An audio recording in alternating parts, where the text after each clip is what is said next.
خلاص بقى الحمد لله مشيت. هيا دبر دامم. هي إن شاء الله وان كان الراتي موني دمي لا دبادو تراكم كابو أنا دبادو كراكو سني تدبادو ما أو أواس أتي دبادو ركوميتي شوف. هيا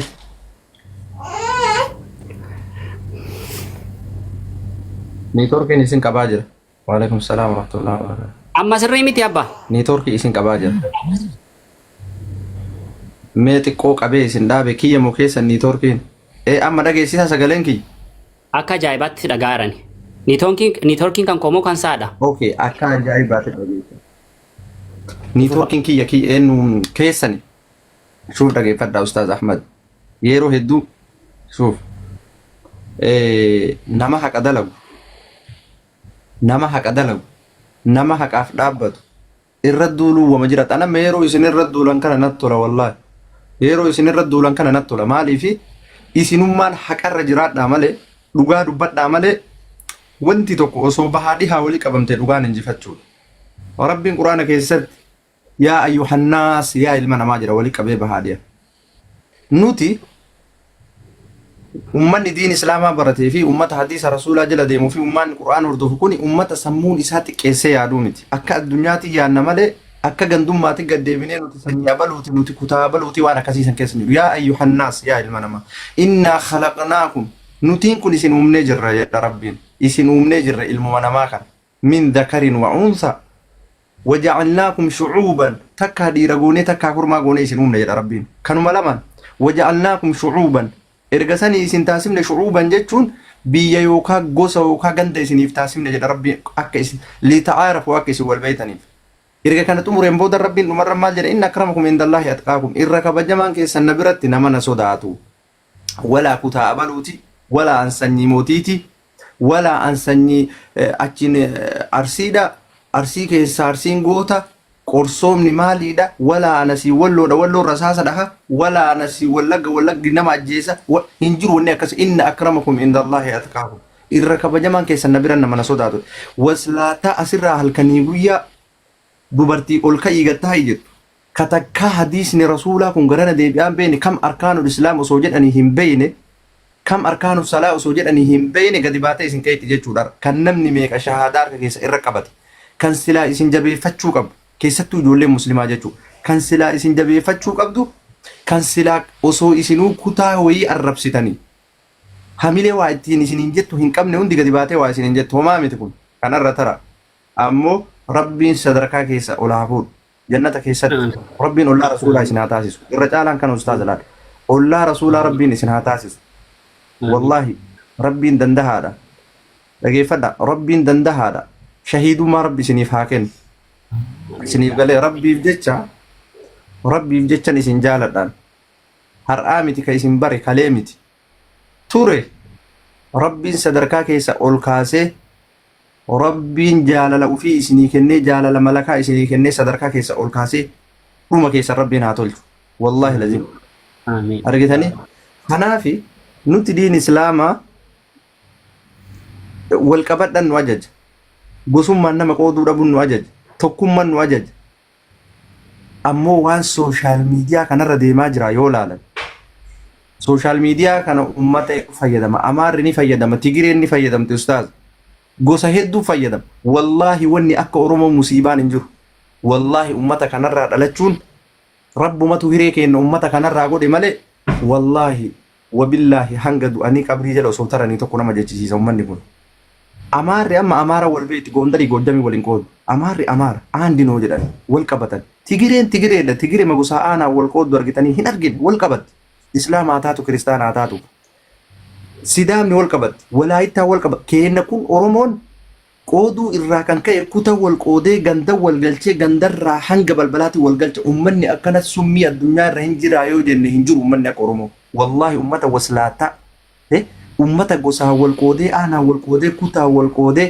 bakka dhibba addaan bahee rabbiinillee dagate ummata rabbiinillee dagatee munkaraata oofuun hannarra bobba'uun zinaa dalaguudhaan sadarkaa tokkoffaa qabate jechuudha ummata oromoo kana jechuudha harka caalu parsantii dhibba keessaa 99 oromoon tuni wallahi akka waan zarii abaarsaa wayii qabduuti qasaman billaahi lazim akka waan zarii abaarsaa qabduuti nama beekaa isaanii ka keessaa bayu tokko tokko nama akka isinii kanniin ka mataa ol qabatee waan gaarii haasa'u hadiisaa fi qur'aana himu mataa keessa gadha'uu yaadan nama ol bahee muuziqaa sirbu kan halkanii guyyaa gandummaa leellisuu fi kan waan dharaa dagaagsu hin jabeessan aadaa oromooti kun ni jabeessan nama akkasii utubaa jala qabanii jabaadhu ati goota kenna jabaadhu ati nama jabaadha nama nu jajjabeessu jabaadhu jedha kanaaf zabana kana keessa ustaaz wanni nuti beekuu qabnu nuti karaa dhugaa irra jiraachuudha malee abbaan fedhe waan fedhe yoo ta'e abbaan fedhe waan fedhe yoo haasawe dhugaa dubbachuu irraa duubatti hin deebinu inshaallah kanaaf hamileen isin hin tuqamini rabbiin sadarkaa keessa ol fuudhe ammallee olaa fuudhu jechuu barbaadan.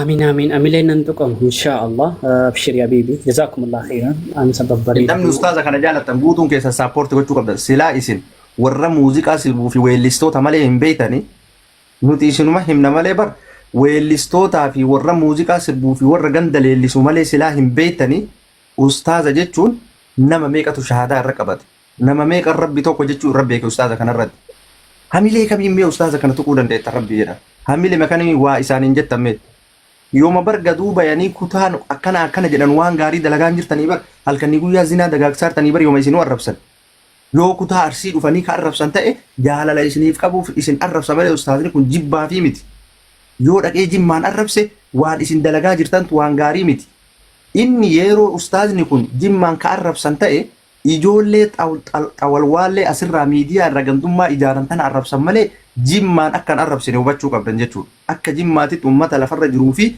biyya akkan arrabsine beekuu qabdan.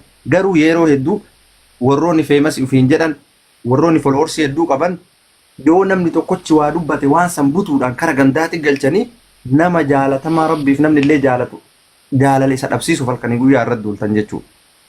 Wallaahi laziim hin argattan jazaa rabbi biraa rakkoo qabu. Yeroo xiqqoo waa'ee gandummaa haasoftan yeroo xiqqoo qofa jiraattan inna rabbaka labil mirsaad garuu rabbiin keellaa irra isin eegaa jira gandummaa yawma laa yanfa'u maalu walaa banuun guyyaa ijoolleef qabeenyi keessin fayyadne dhufa gandummaa miti gandaa miti guyyaa ijoollee tiyyallee haadha tiyyallee abbaa tiyyallee ibidda kana dabbi ana baasi jettu dhufa yeroo dhiyoo jechuudha arguuf teessan guutuun keessan yawma laa yanfa'u maalu walaa banuun inshaallah zabana zaalimummaa keessa zamana dhugaan dhukattee dharti ifa baate keessa jiraataa jirra nuti rakkoo tokko hin qabu akkanuma obsinee keessa dabarfanna yeroo muraasa qofa jiraanna waan ta'eef yeroo muraasa.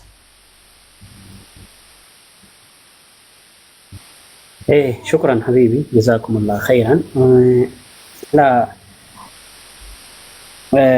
واني عمر بن الخطاب تقطنا عجائب بيتاني سينا ساكي ستي ربين الراتي أجالته أني جافن الرب سمونتي تولا جافن فارفمو ننسو دا أكوان وان بدين عندنا بتيرون من نفارسو أتنا ما كسيد نجدو أني مو نما نمني جدو سنة متي يونو صدا دا وان تيجي دبوس ربنا تنا ما كنا ميتي نجد يرون من نعرفسو تنتang أبوني سان نمني فات يو نمنا كسيد تكوشة جاف بيا رب ستجدو قلبينكو مالي فكمتي نمني هذا أباسا أوف إيجا لفيسا كمتي ربسا وان جدو سنة تكون أجامون نمت أجامون دندا وكي براغرو فارورا الرب كنا تونا تطلعنت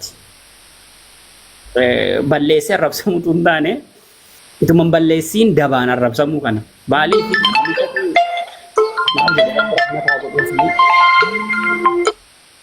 nama guddaa wayii tokkodha amma duniyaa kanarra injirani bakki dhaloota isaanii aanaa godina Wallagga Bahaa aanaa Galiilaadha. Hussein Abbaa Gindoo duniyaa irraa deemanii Rabbi rahmataa godhuufi namoonni 428 kana jala jirtan Rabbi rahmataa godhuuf jedha. Qarshii isaa baankiin kaa'u dhaggeeffadha seenaa nama kana baankiin kaa'u bar qarshii isaa maaliif qarshii kee baankiin keessa abaluu jennaani nama salaatu nama sooma bira dhaqatee kaa'a qarshii isaa maaliif achi keessaa naani yoo na nyaate haqa kana salaata isaarraa guyyaa qiyaamaa sooma isaarraa achitti irraa fudhadha walitti qabee yoo na nyaate nama biraa yoo na nyaate jedheen ibaadaan irraa fudhadhu hin qabu. Meetiin tali wallaahi waan kana jechuun fikra ila akaraan jira akaraan ila achi jira jedhamanii amanuun nama akkasii kana ta'uun beekumsa ilmii diin islaamaa fagoo qabaatanii fikra akkasii yaaduu miti dhiyooma bakka jechuun waanuma beekumsuma islaamummaa kana jaalaluma islaamummaa qaba bal'inaan naannoon itti dhaladhe kuni jaalaluma islaamummaa qaba naannoon keenya bal'inaan suufiyyaadha amantii wanni kana aqiida suufiyyummaa kan hordofaa garuu abbaan fedhe kafarsiisuu hin danda'u abbuumti fedhe abadan islaamummaan dhugaadha ragaa qabda bakka dhugaadha irratti citu malee hin jiru wallahi isuma dhugaadha ejjennichi ejjennoo addaadha ummata akkasiidha ummanni sun garuu jaalala rasuulaa keessatti salawaatu rabbii wassalaamu alayhi daangaa malee rasuula rabbii jaallatu as gara dubbii kotti yoon deeme waan Umar ibn Khattaab jedhetu keessa koo jira Umarii gaafa dhaqee biyya wanniitiin seenu jechuudha اللهم صل على محمد طلع ونين بيت المقدس قل في مفتاحان بيت المقدس التلاتمي جناني دبرين تقال سنرتاني واميك أدبته جتشسون قفتينغا نوف أكسلامات جتشولا موتمان ميسا سناسوي مي سراتي بريدا نجالا تتفومي لا اتنوف هايسنما أستاذ واتك واني سنقبدن كيسا سيرو أبي نرجع فرقا مالي بيتا Argee faru kaasaafii ko. Ayye. Gaafa nama na caalu argoonni nan gammada wallaahi fakkeessa tokkitti kan hin qabne rabbi kan na beeku gaafa nama na caalu tokko argee nan gammada bakka. Maaliif waan nan dubbadha jedhee itti ga'uu dadhabe namni sun ittiin nagaa jedhee waan nama nuuf.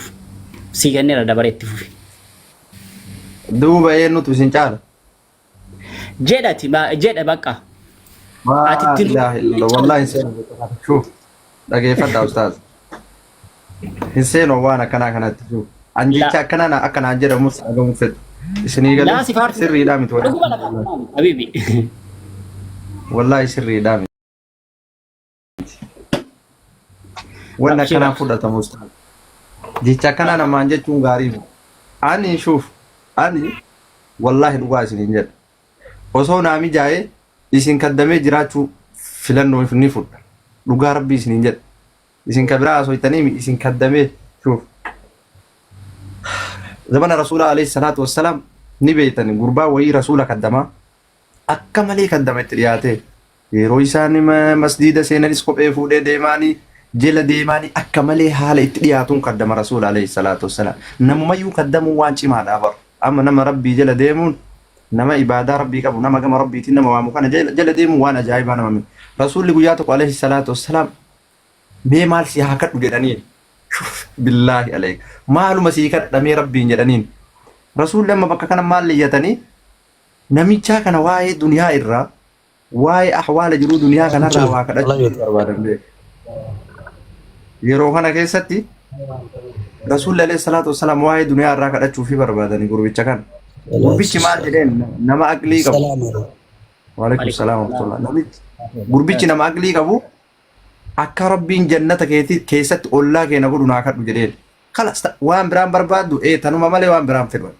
gurbichi aqlii qaban duniyaan tun xiqqoo ta'uu fi dhiisee biraa deemuu beeka namni aqlii qabu durumarraa jira bara duniyaa tana asii gatee biraa deemuu fedha waan ta'eef waan biraa hoo maal sii kadhaa jedhanii itti dabalanii lakki an jannatuma keessatti ollaa kee ta'uu fedha mee argite kanaafi achumaan rasuulli alayhi salaatu wassalaam kadhataniif jechuudha du'aayi alayhi salaatu wassalaam sallu alaa rasuulillah kanaaf nama diin islaamaa qabu tokko kaddamuun mataa isaa dirqama ani baradhee takkaan nama san bira gahuu osoo hin ta'in namuma diin islaamaa qabu tokko iyyuu kaddamuun darajaa guddaa irraa nama gaha jechuudha wallaahi kanaaf ustaaz Ahmad gahee hedduu miidiyaa kanarrattis lafarrattis taphatan keessaa nama tokko nama qeeqamuun malu miti nama karaa rabbiitiin nama waamu kana qeequun hin taatu hin ulfaata miila ittiin nama rabbi tokko zabana fir'auna waggaa gara 400 biyya san hogganaa ture fir'auna nama biyya Masrii tana waggaa 400 ol waggaa 400 hogganee bar fir'aun ana rabbukumul a'la jedhee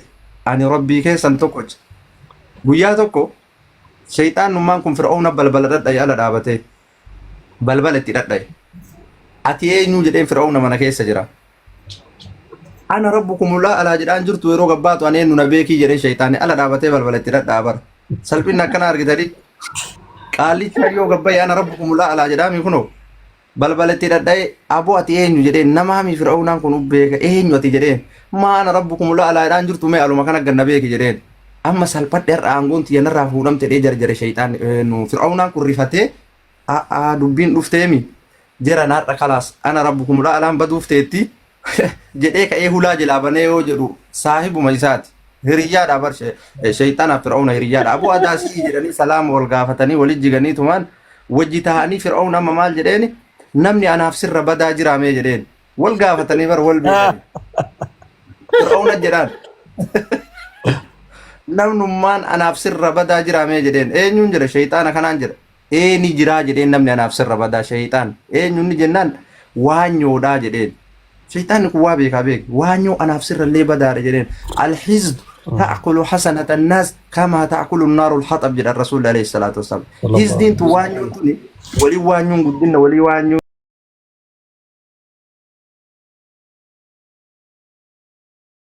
والجبسون كوني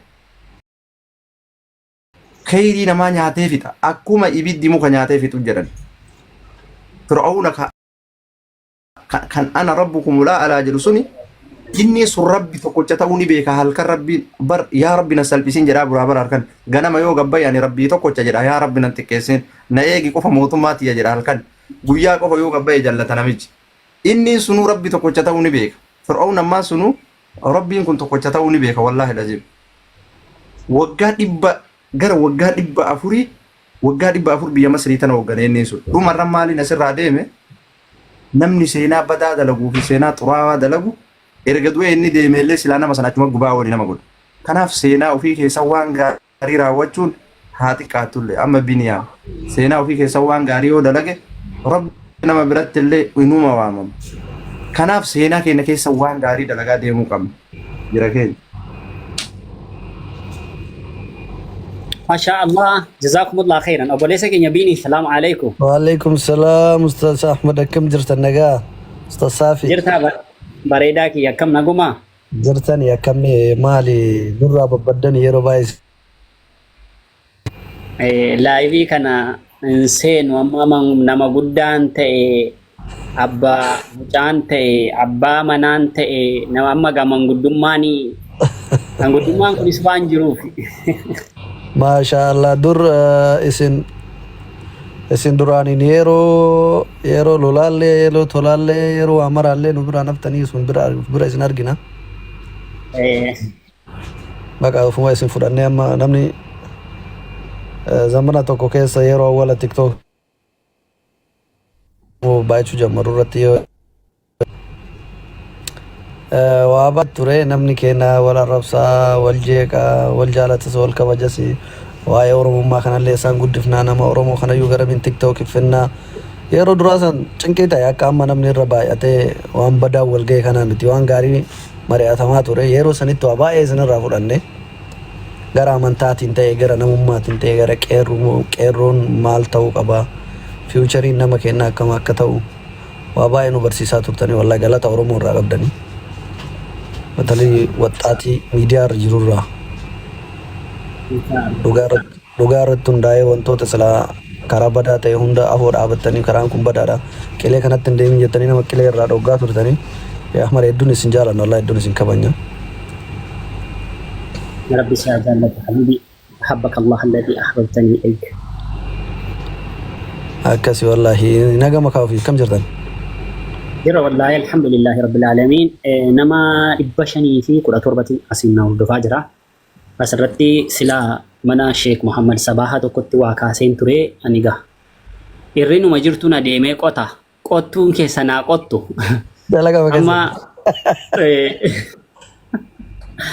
waan qotaa waan nama kaasu kana adara rikoordii naa godha har'a rabbii jedha rikoordii godhaan jedha waan kana rikoordii godha qaama dhimmi isaa laallatu biraan naaf geessu rakkoo yeroo hedduu mudatudha waan ta'eef rakkoo kanaaf akka furmaanni argamu videoon kuni sheekolee biyya keessaa Dr. Jeelaan Faatiin ga'uu qaba tokko Dr. Liwaa'ul Islaamiin ga'uu qaba lama Dr. Kamaal Tilmootiin ga'uu qaba sadi Sheek eenyu isaan maqaan isaanii Sheek Alii Jimmaatiin ga'uu qaba afur akkasuma Allahumma salli ala Muhammad اللهم صل. Sheek Muusaa Su'aalaa ga'uu qaba. Shan akkasuma sheekotaa Sheek Ahmad Watar isaan kanaanis ga'uu qaba. Dhimmichi dhimma fatwaatiin waan wal ilaallatudha. Dhimma fatwaan amma kennamu kana namoonni funaananii yoo yaa sheekota keenya yoo na dhagaa jirtan dhimma fatwaatiin waan wal qabatu akkan argetti fatwaan kun gam tokkotti deebi'ee dhaloonni kun dhaloota sooshaal miidiyaa qofa fayyadamu ta'aa jira. Namni televizyiinii mana keessaa ilaalaa hin jiru. Fatwaan achirraa ta'u barnoonni guddaan irraatii baratamaa hin jiru. Fatwaa xiqqaan hin gaafataa, guddaan hin gaafataa. Fatwaa gaafatamu keessatti eebiin namoota adda addaatu dhaga'ama. Irrina garaagaraatu dhaga'ama. Irrinni achi keessatti dhaga'amu sun akka amantiitti kan nu xiqqeessutu jira. Akka sabaatti kan nu xiqqeessutu jira. Namni fatwaa kana gaafatu immoo kan isin ajaa'ibu nama Islaamaa qofa miti. Namni kiristaanaa fatwaan gaafata kan isin ajaa'ibu. Isuma dhugaadhaaf Sheek Anwaariin nama fatwaa gaafatee beeku keessanii beektanii nama kiristaanaa namoota kiristaanaa fa'aa gaafata. Isa kanaaf yaada akkas jedhu tokkotu natti dhufe. Yaadichis maali? Namoota fatwaa gaafataniif sooshaal miidiyaa kanarratti lakkoomsa kaa'anii karaa waasappii jarri sagalee yookaan barreeffamaan gaafatu. Waan kana yoo namootaaf kaffalanii miindaa kaffalanii namoota waan kana eeganii barreessanii waan kana jechuudha. Ituu maqaan nama sanaa hin dhaamin nama sanaaf kooddii kennu. F1 F1 jechuun fatwaa gaaffii fatwaa tokkoffaa F1 F2 faa tokkoffaa faa lammaffaa faa sadaffaa jedhamee akka kanaan gaaffii kun irraa fuudhama. Kooddiin kun namicha dhufee gaafateef laatama. Namni waan kana funaanu namicha dhufee fatwaa kana gaafateef guyyaa akkas akkasii sagantaan fatwaan kennamaa. Guyyaa sagantaan fatwaa kennamu isaan caalaa bareechanii gochuu danda'u. Beekumsa isaa waa hedduu waan qabaniif. Ani immoo eeyidiyaan kun waan inni sammuu kootti dhufeefidha jechuudha. F1, F2, F3, F4, F5 akkasitti fakkeenyaaf fatwaan biiniin dhaqee karaa waasappii sagalee qabee gaafate F1dha. F1 biiniidha kan torbee kana yookaan kan ji'a kana yoo ji'a keessaa dhate yookaan yoo torbee keessaa dhate yoo guyyaarraa ta'e yeroo kana eebiin namootaan ba'u. Fakkeenyaaf biiniin asirratti fatwaa gaafatee sagaleen biinii kun waraabama. Bilbilumaanitu bilbilee waraabame. Sagalichi ituma biiniin bilbilaan waraabeeti sagaleen kun sagalee biinii ta'uunsaa beekamaadha. Inni waa'ee manaarraa yoo gaafate haati manaasaan dhageessi waan kana. Yookaan immoo haati manaasaa yoo dhimma waliin jireenyaa irratti fakkeenyaaf dhimma irribaa ta'uu danda'a, dhimmoota garaagaraa ta'uu danda'a. Dhimmoota sirra hin baane hedduutu jira. Kana sirra ba'aa jiran kan inni nutti kolfamaa jiru. Wantoota kanaaf wanti kun furmaata ta'a. Ituu isaaniif illee sheekoleen illee sagantaan qabameefi fakkeenyaaf Sheek Muusaa Su'aalaaf guyyaa tokko. Isin galee Sheek Alii Jimmaaf guyyaa tokko. Sheek Ahmad Watariif guyyaa tokko. Dr. Jeelaanfaaf guyyaa tokko. Dr. Kamaal Tilmoof guyyaa tokko. Dr. Liwaa'ul Islaamiif guyyaa tokko. Sheek Anwaarfaaf guyyaa tokko. Akkasitti sagantaan kennamee fatwaan kunillee YouTube irra dhaqee taa'ee namoonni irraati barachuu danda'u. Waan akkasii kanatti wanta ila waa baay'eeti badaa jira. Sababaa fatwaa kanaatiin sagalee haadha manaasaa dhaga'ee sooshaal miidiyaa irraa isheen gaafatte haadha manaatu mee qaxaqqaxa akkamitti hidhattee kana gaafatte. Suma dhugaa amantiin jedhaa jiran. Dhugaa. Waan kanatti natti dhufee waan kuni isin waan kana gartaniitu natti waan kana mul'ate jechuu fedha saafee.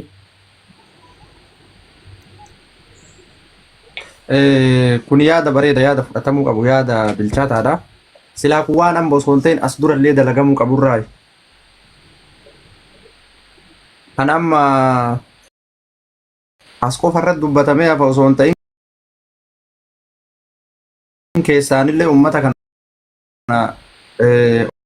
olumaa'ii warroota olumaa gurguddaa kanneen akka Sheek Muusaa Su'aalaa kanneen keessaan dubbisanii fatwaa guyyaa nuu qabaate akkatti guyyaa akkanaa irratti sagantaa baasanii barmaja baasanii akkuma isin dura Sheek Anwaarii yeroo itti kennee akkasii fatwaa godhaa ture sanitti tartiiba godhanii mijeessanii akkuma isin jettan nama gaafii kana fuudhee isaanii geessu maqaadhaan alatti osoo maqaan hin dhaayamin wanta san yaada bareeda kun wallahi yaada fudhatama qabu waan ta'eef isaan illee akka dhagayanii waan kanarratti dalaganii ni jajjabeessina inshaallah.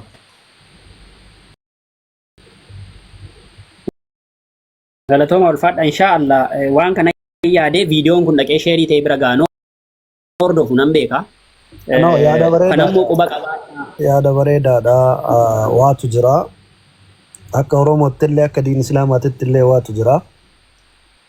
Wanni jiru sun maa inni satrii namni wal sattaruu waa walii dhoysuu walii qaqqabu wanni gochuun aadaa Oromoo keessatti illee akka amantaa keenyaatti illee jira. Fakkeenyaaf namni waan saalaan wal qabatu tokko yoo ka gaafatu taate dhibee wayii bakka wayii yoo nama dhukkube namni nama baay'een dhoyfata nama muraasa malee. Nama doktora yoo ta'e malee nama abbaa fi haadha ofii dhoyfatu jira bakka wayiitti yoo ka dhibamu taate. Sababni isaa maa inni dhibeen sun waan addisii ta'e osoo hin taane haala gaariummaadha malee waan biraatii miti. Akkasuma immoo wantoota gaafatan kun wantootni akka reefii isin takkastanii san keessaa yoo ka ta'u taate waan gadi dhokatamuu qabu waan dhoysaan gaafatamuu qabu. Garuu yoo dawwalanii ka gaafatan taate waraabamaa dhugaadha. Kanaafuu yaadni isin gaafatan kun yaada bareedaadha. Ani dawwalee Sheekh Ahmadiin waan akkanaa jedhee gaafadhee yookaan immoo barreeffamaan gaafadhee isaan dhufanii immoo viidiyoodhaan maqaa kiyya osoo hin baasne eebalu namni akkanaa wayii gaafii akkanaa gaafatee deebiin isaa fatwaan hiikaan waan kanaa murtee itti kennu waan akkanaati jiranii addaan baafamee yoo akkasii ka dubbatamu taate fataamu waan bu'aa qabu waan bareeda. Anamma gaafii sheekota gaafachuu barbaadu jira saalfadha eebalu jedhee yoo akkasii ka gaafadhu taate waan biraa fiilingii biraa waan dhagahamu haala kanaan osoo kadeemu baay'ee gaariidha. Jidduutti hin kutinaa waan kana itti fufa push godha. Inshaallah jazakumullah khairan. Waan kana hunda wanni ta'eefi rabbi barakaa siyaa godhatu waan hin kaasiin. Meeqaatama kaase ammas fatwaan abbaa dhabe beektu jaalladhee miti kana abbaa dhabe beektu abbaa dhabe. Tikikil abbaan leen qabu yaa. Abbaa dhabe bakka.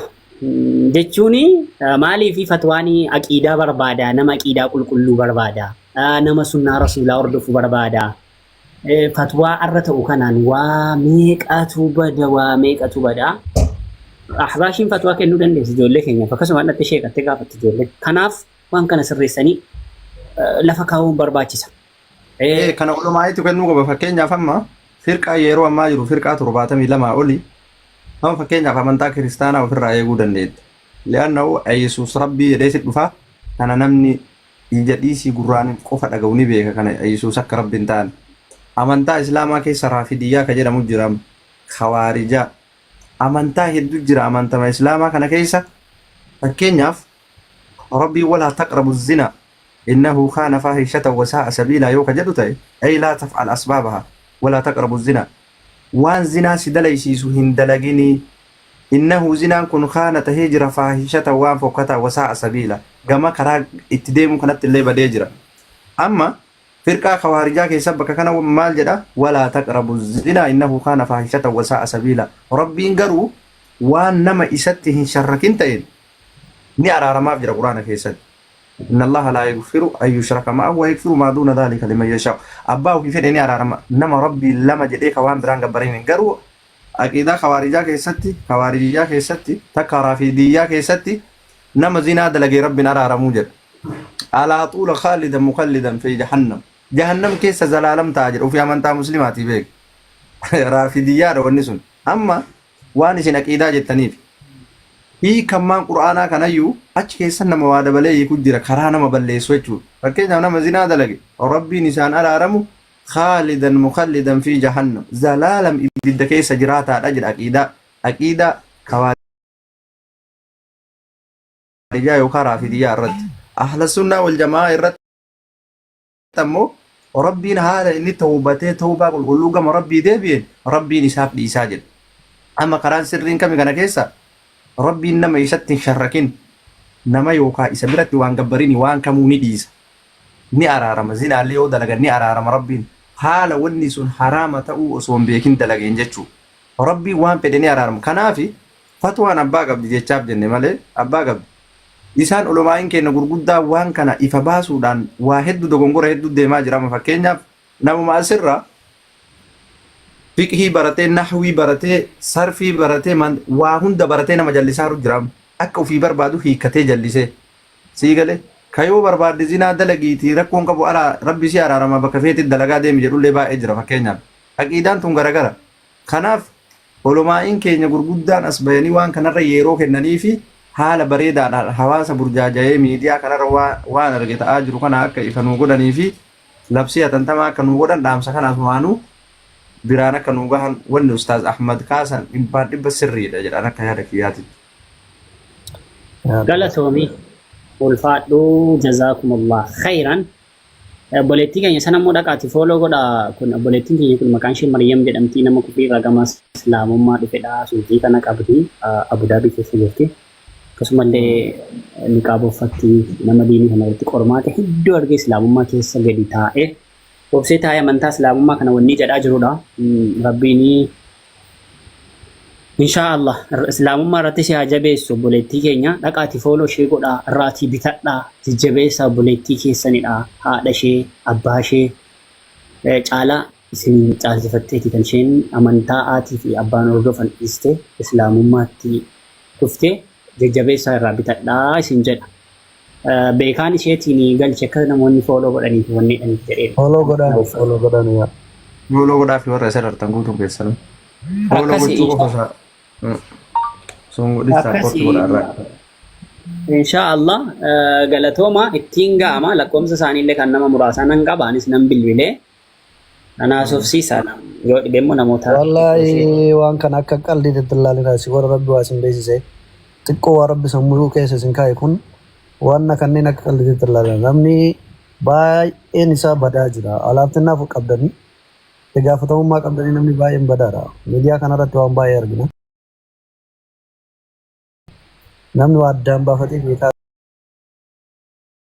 jiru tokko hin jiru. Rakkoon nama keenya keessa warroota miidiyaa kanarratti argitan kun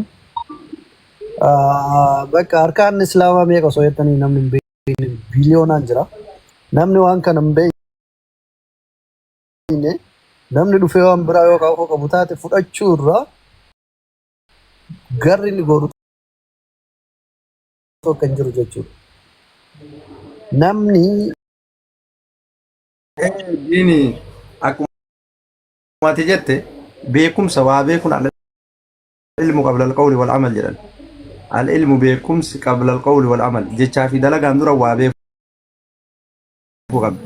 Al-ilmu bilaa amalin ka shajariin bilaa tamarin. Al-ilmu bilaa amalin beekumsi dalagaan malee itti dalagu akka muka firee hin qabneeti. لأنه وانت إيفي وانت كون حرام مو حلالا علمي وان تباتي ميت وان أكان برباتيسو وان إسيتنا يو بيتجي تحدي ربي اللي يقتو مرقا كيتي مرقا نمو ماتي مرقا ماما أستاذ أحمد كاسم كوني إنو ما يو سقليت أمي حال أولكاة ميديا كان ربنا مي أستاذون نقوتون إسان warroonni fatwaa godhan asirra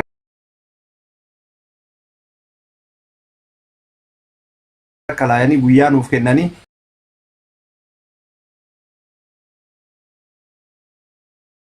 wallaahi tolaa osoo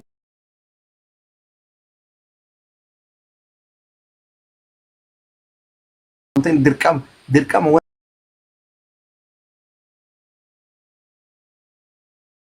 wanta kana kara qajeelchuu qaba waa hedduu keessa badee waan ta'eef waa hedduu achi keessa badee jira namni kara fedhe oofataa jira kara barumaa birriitiin kaa buusaa jiru bar birrii fudhatanii uummanni asiin duraa sababni dhakaamuka itti gabbaruuf nabiyyiin tokko yoo yeroo ergame nabiyyi san irraa ture waggaa kuma takka uma deebi'ee qabrii saalihootaa tana gabbara. Qabalaa yoo ol ga'e dachiilee balleessa nama keessa dagaagee fatwaan nu keessa dagaagee ka dhageeffate haa dhageeffatu. Ittuma waan ajaa'ibaa. Waan baay'ee gaariidha.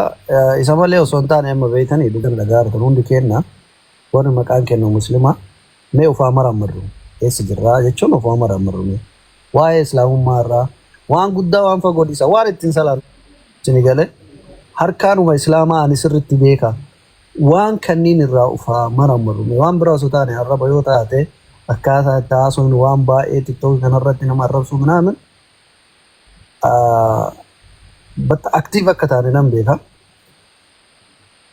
Anamma akka nama waan beekne tokkotti itti haa dhiyaannu gara sheekotaa kanatti dhiyaannee waa haa dhageeffannu daawwamaa dhageeffannu waa haa barannu waa sarchaa gunu yeroo kanamma yeroo kanatti batalii namni ismaartii ta'e sheeni taa'ee akka isa qaraasisu iyyuu isan barbaachisu sooshaal miidiyaa kanarratti wantoonni baratamaa baay'ee jira. Dargaggoota baay'ee jira waan baay'ee jira wanti ilaalanii waa irraa baratan daawwaa baay'ee dhageeffatanii namni waa hedduu barachuu waan danda'uuf guutuma shamara ta'ee dhiira ta'ee rakkoo jamaa keessa jirra. Rabbi rakkoo tana keessa osoo hin baane nu ajjeesini. Isin dammoo warroonni rabbi waa isin geessise waan baay'ee irratti gochuu qabdantu jira dhugaa rabbi dubbachuu. Namni keenya wallaalummaa keessatti fagaateera. Duraaniin yeroo xixiqqoo namni osoo hin qaraane mana barumsaatu hin seenu. Osoo hin qaraane mana barumsaatu hin seenu. Akka naannoo itti dhaladheetitti namni osoo quraana buusin mana barumsaa seenuu hin danda'u. Isin galee daa'imummaadhaan barumsa qaraatii nu kennanii qaraatii san dafnee quraana buufna sababni isaa mana barumsaa seenuuf. Amma wanni kun waan akkasii hin jiru namni baay'een biyyaan baa jiru kun waan akka hin beeku waan akka irraa hin beeku. Ni salaataa waan inni salaatu sun iyyuu irraa fuudhamaaf irraan fuudhamuu hin beeku sababni isaa guutuu salaataa nama waa'ee salaataa wanna hundaa barsiisuu qabdanii. Please wanna hundaa faana buutanii ilaaltanii barsiisuu qabdanii. Fatwaa bichaa osoo hin taane waa'ee fatwaa kanas dammoo haala gaariin cimsanii jabeessitanii inni kun baxxaan uummata donqooroodha dhugaa rabbi dubbachuu kanarraa jalqabee uummanni jedhamu jechuudha. Adima haasaya namni haaree haaruu baate cufaadha baxxaan inni cufaa jira wallaahi isinii galee suuraa faatiyaa qara'ee osoo jedhanii sirnaan qara'ee gadi hin xumurre jira. Kun maal wanni miti bara jibbiinsa wanni waan kana fide anan beekaa wallaaluma bakka sammuun namaa impiti ta'uudha malee biraatii miti.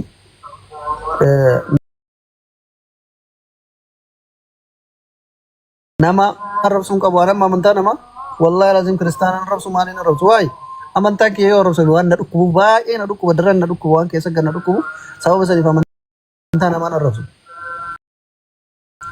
Arrabsaa oolu jira wanni kun dogongora guddaa yoo ati amantaa namaa arrabsite ati kaatee Yesuus yoo arrabsite rasuula keenya alayhi salaatu wassalaam yoo arrabsan wanta keenya jalaa deemnu waa haa barannu isinin jedhaan yoo aartanillee araasaa jechuun guddaa yoo aaruu baattanillee fudhadhaa.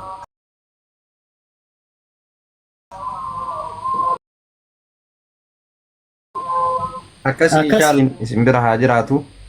Hammeenya rabbiin isinirraa haa qabu sadarkaa keessa rabbi olaa fuudhu nagaa keessa nu tura inshallah. Hayyee inshallah. Bakka inshallah yoom viidiyoo dhimma kanaan viidiyoo dalage viidiyoo yoo gartan isinis wanni godhan inshallah. Viidiyoo dalagaa ishee. Hayyee assalamu alaikum warahmatullah. Maryam